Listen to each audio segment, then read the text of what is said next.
Hey guys, this is Melissa Zad for Into Boxing, and I am delighted to be joined by the one and only Clifton Mitchell. How are you doing? How are you, darling? First time I know your channel, so that's first, isn't it? Breaking my virginity today, I see.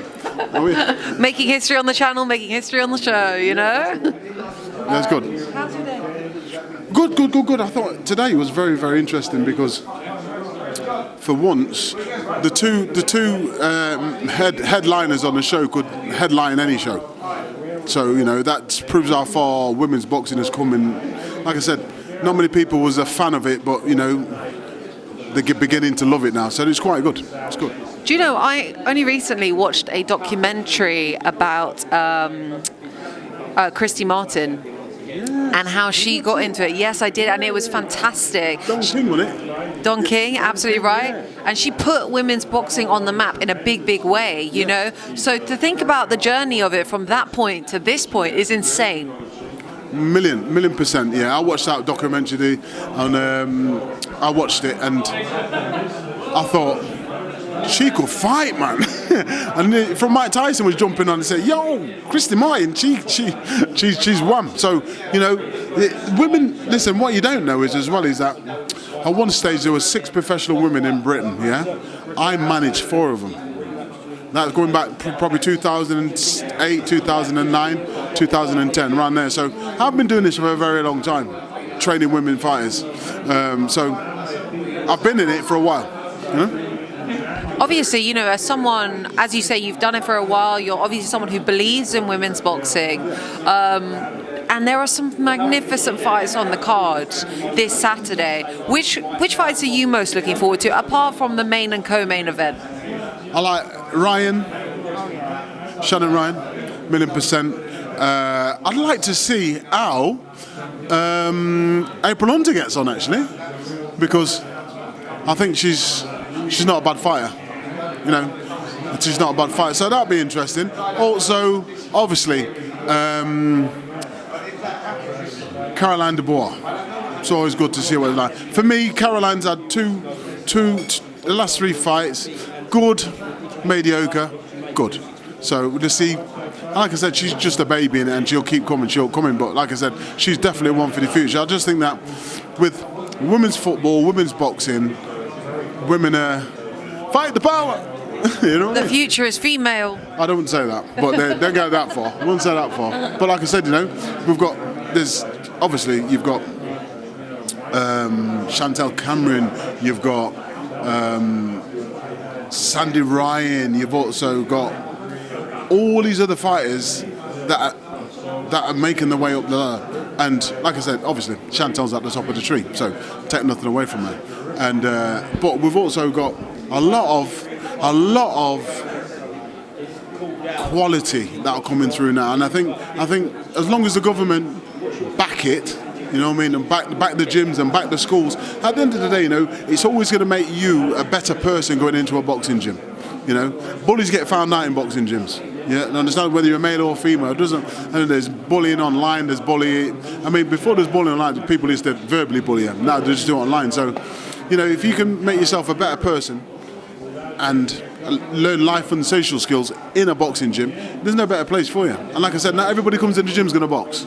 You don't have to come there because you want to fight. Just come there and be a part of something. Join a gym and not a gang. That's the message, you know? That's a beautiful message. And to be honest, you're absolutely right. My life definitely changed for the better when I joined my boxing gym. Yeah. It's a community, first and foremost. Family. And it allows, you know, people from different demographics, different backgrounds to come together and unify in their passion or love for or respect even for the sport. Yeah, 1,000,000%.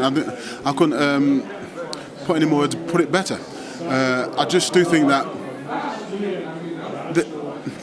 if you walk into my gym, if you watch Sandy Ryan fight, and you walked in there and she had a head guard on and had her hair up and a head guard on, you wouldn't know if it's a man or a woman. Understand? And that's the testament. And for me, people say women shouldn't box, women shouldn't do this. Men shouldn't box if they're rubbish at it. Never mind women. If you're rubbish at it, you get found out in this game very, very quick. It's not like football where they can sub you if you're having a bad game. You know, there's no second chances in this. You know, and crack on. And I feel that, you know, if you can fight, you can fight. And if you're showing skills, listen, we've got the creme de la creme out there on Saturday night. The top of both 11 stone and the 130. So you've got a lot of, is it 130? 130? Yeah. So you've got them, and you've got, how can I put it?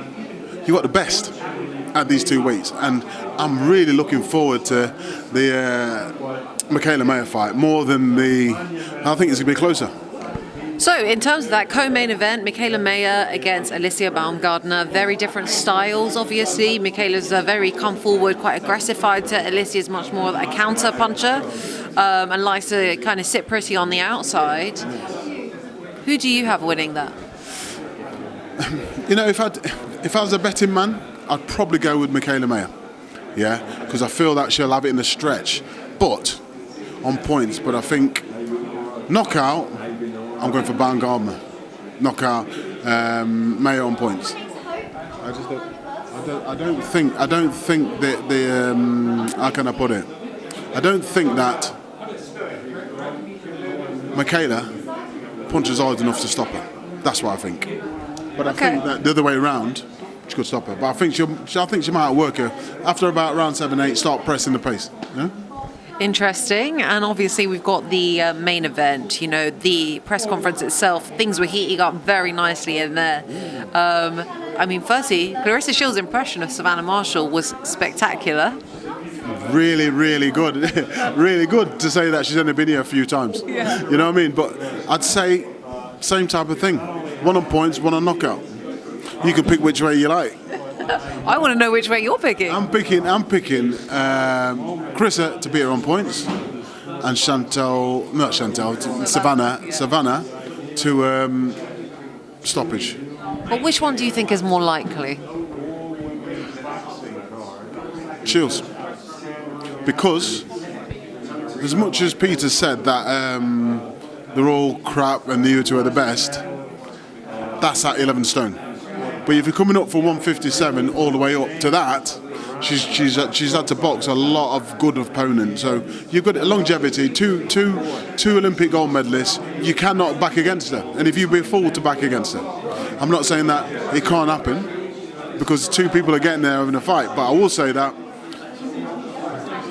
what wins most of all, boxing. You know what I mean? Boxing wins. So, you know, and women's boxing is stepping up. So I'm very, very happy with Ben Shalom and how he's put this card together, and it's sold as well, because not many people would have the guts to put on a all-female card and really go for it. So I'm happy that he's done it and it's paying off. So that's a testament to the card that he's put together and the women's boxing. Couldn't have said that better myself, Clifton. So finally, you know, obviously Sandy Ryan, she avenged her loss last time out. Where is she sitting in the landscape of women's boxing? When's she back out? Let me tell you that Sandy Ryan is the top of the lot of them, in my opinion. Understand? I think she can win world titles at 3-4 different weights, 1,000,000%, because she can go up and come down. Understand? She'll only go up, she ain't going to come down. But I'll say to you, I think she's out at the end of November, beginning of December. Some card, so probably defend that title. I think another 2-3 camps. What people fail to understand as well is, you know, as much as Sandy's been my fighter since she's been 13, she's been on the GB squads for like 10 years. So, really, I got her for like a couple of hours a week. So they've moulded her. I've had to unmould what they've done. As you see, what she did with, what she did with Farias, the first fight, and what she did in the second fight is more what Sandy does in the second fight. You can see that. She just knuckled down and got the job done. And she could have done more, but she didn't need to do more. So I said, don't do any more. Most important thing is to win. And then, I mean, for me, I didn't think that Farias won more than 2 rounds.